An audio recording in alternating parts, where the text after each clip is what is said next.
तरीके से अलग-अलग जगह पे करनी होती है। ये सबसे बड़ी प्रॉब्लम है जो कि हम लोग सोचते ही नहीं है।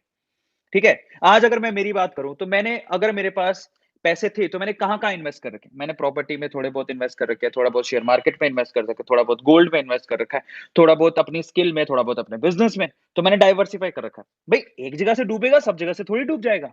आ रहा है समझ में? तो ये बहुत इम्पोर्टेंट है, बहुत ज़्यादा इम्पोर्टेंट है कि अपने पोर्टफोलियो को डाइवर्सिफ़ाई करो इन्वेस्टमेंट के पर्पज़ से भी। Is this clear? और ध्यान रखो 10% मिनिमम, मैक्सिमम 20%। अगर ₹100 कमा रहे हो तो ₹20 से ज़्यादा मत लगाओ शेयर मार्केट के अंदर, ज़रा समझो। अगर ये समझ में आता है तो आपको रिस्क वैसे ही कम हो गया ना अपने आप ही। और उसके बाद क्या है? नेक्स्ट क्या है?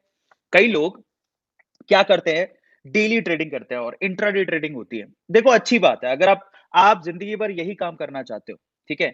अगर आप ज़िंदगी भर इन्वेस्टमेंट का या शेयर मार्केट का ही काम करना चाहते हो तो बहुत लोग इंट्राडे करते हैं, ठीक है? उसके लिए पर आपको समझ होनी चाहिए शेयर मार्केट की। लेकिन अगर आप और कोई काम करते हो और आपके लिए पार्ट टाइम इन्वेस्टमेंट है तो आप इंट्राडे ट्रेडिंग मत करो, नहीं, लॉन्ग टर्म इन्वेस्टमेंट करो। ऐसा इंट्राडे ट्रेडिंग करने की ज़रूरत नहीं है आपको, ठीक है? अब समस्या क्या होती है?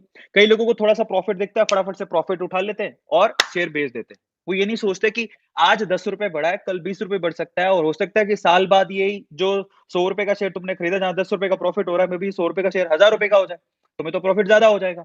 तो थोड़ा अगर अपनी रिसर्च अच्छी करी हुई है, सब कुछ अगर आपने कैलकुलेटेड किया हुआ है, तो वो कंपनी पे भरोसा रखो, वो कंपनी आपको मल्टी बैग रिटर्न भी दे सकती है। ये आप लोगों को ध्यान रखने की ज़रूरत है। और इसलिए सबसे इंपॉर्टेंट है शॉर्ट टर्म इन्वेस्टमेंट मत करो। लॉन्ग टर्म इन्वेस्टमेंट करो, उसी से आपको सबसे ज़्यादा प्रॉफिट होगा। समझ में आ रहा है? तो सीखने लायक बात क्या है? अनकंट्रोलेबल रिस्क में अपन कुछ नहीं कर सकते, लेकिन कंट्रोलेबल रिस्क में हम लोग काफ़ी कुछ कर सकते हैं, जिसमें अपने पोर्टफोलियो को अच्छे से बना सकते हैं। लॉन्ग टर्म इन्वेस्टमेंट पे ध्यान दे सकते हैं। ये बहुत ज़्यादा ज़रूरी है और इस चीज़ को भी समझने की ज़रूरत है कि जब आप किसी कंपनी के ऊपर रिसर्च कर रहे हो, तो आप देखो, है ना? आपने जो पोर्टफोलियो डाइवर्सिफाई किया तो आप देखो। एक बात ज़रा समझ लो, पिछले 100 सालों में ना काफ़ी कुछ हुआ है। पिछले 100 सालों में वॉर भी हुआ है, पिछले 100 सालों में महँगाई भी बहुत ज़्यादा बढ़ी है, पिछले 100 सालों में सुनामी भी आई है, अर्थक्वेक भी आया है, सब कुछ आया है, जिससे शेयर मार्केट पे इफ़ेक्ट पड़ा है और आने वाले इस टाइम पे भी होगा। जब आप शेयर पिक कर रहे हो, तो आप पिछले सालों में रिसर्च करो कि जब वॉर हुआ था, तो कौन से शेयर गिरे थे? कौन से सेक्टर के शेयर सबसे ज़्यादा गिरते हैं जब वॉर होती है? कौन से सेक्टर के शेयर सबसे ज़्यादा गिरते हैं जब सुनामी आएगी, अर्थक्वेक आएगा या फिर पैंडेमिक आएगा? कौन से सेक्टर के शेयर गिरते हैं जब गवर्नमेंट बदलती है? कौन से सेक्टर के शेयर गिरते हैं जब सेबी की गाज गिरती है? सेबी सबसे ज़्यादा कंट्रोल या फिर सबसे ज़्यादा शिकायतें किस सेक्टर की कंपनियों को करती है? रेगुलेटरीज़ कहाँ पे सबसे ज़्यादा, अगर आप देखोगे ना, बैंक सबसे ज़्यादा फ्रॉड के शिकार होता है क्योंकि वहाँ पर लोन दे देते हैं, उसके बाद वो लोन चुका नहीं पाते, फिर सेबी नया नियम लेके आती है। अगर सरकार बदलती है तो सरकार किस चीज़ के नियम बदलती है? जाके देखो। अगर आप ये सब चीज़ें समझ लोगे ना तो यही तो है ट्रिक। अगर आप ये समझ गए कि सरकार बदलेगी तो कौन से शेयर के सेक्टर्स पे फ़र्क पड़ेगा, कौन से पे नहीं, तो आप सजग हो जाओगे, उस पे थोड़ा कंट्रोल करके। एक और बात बताता हूँ, आप पैंडेमिक से सीखो।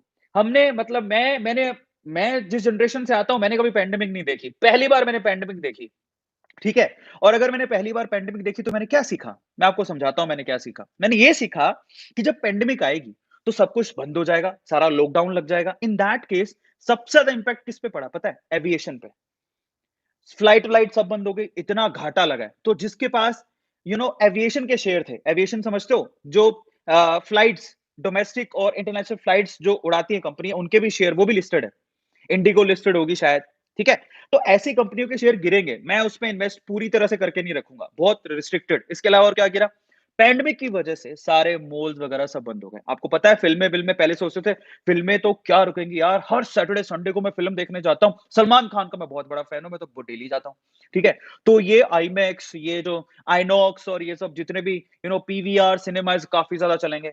तो लोगों ने क्या किया, आइनॉक्स में, पीवीआर में इन्वेस्टमेंट करके रखा था। जैसे ही पैंडेमिक आई, सारे सिनेमाघर बंद हो गए, हालत खराब हो गई, सारे शेयर गिर गए उनके। तो आपको पता लगा, आपने सीखा क्या? मैंने ये सीखा कि जब पैंडेमिक आएगी, तो ये शेयर गिरेंगे, तो मैं इनमें तो इन्वेस्ट नहीं करूँगा। समझ में आ रहा है? आगे आने वाले समय में फिर पैंडेमिक आ गई तो क्या करोगे? वर्ल्ड वॉर हो गई तो क्या करोगे? तो ऐसी सिचुएशन में तो सारा बंद ही होने वाला है। तो ना तो फ्लाइटें उड़ेंगी, ना कोई सिनेमा देखने जाएगा। अब ये वापस से शेयर मार्केट में शेयर ये कब उठेंगे? जब सारी सिचुएशन ठीक होगी, हमें क्या पता कब ठीक होगी? पैंडेमिक का अभी तक कोई भरोसा है? लोग बोल रहे हैं तीसरी लेयर भी आएगी। समझ में आ रहा है? तो अगर थर्ड ये तीसरी ये जो लेयर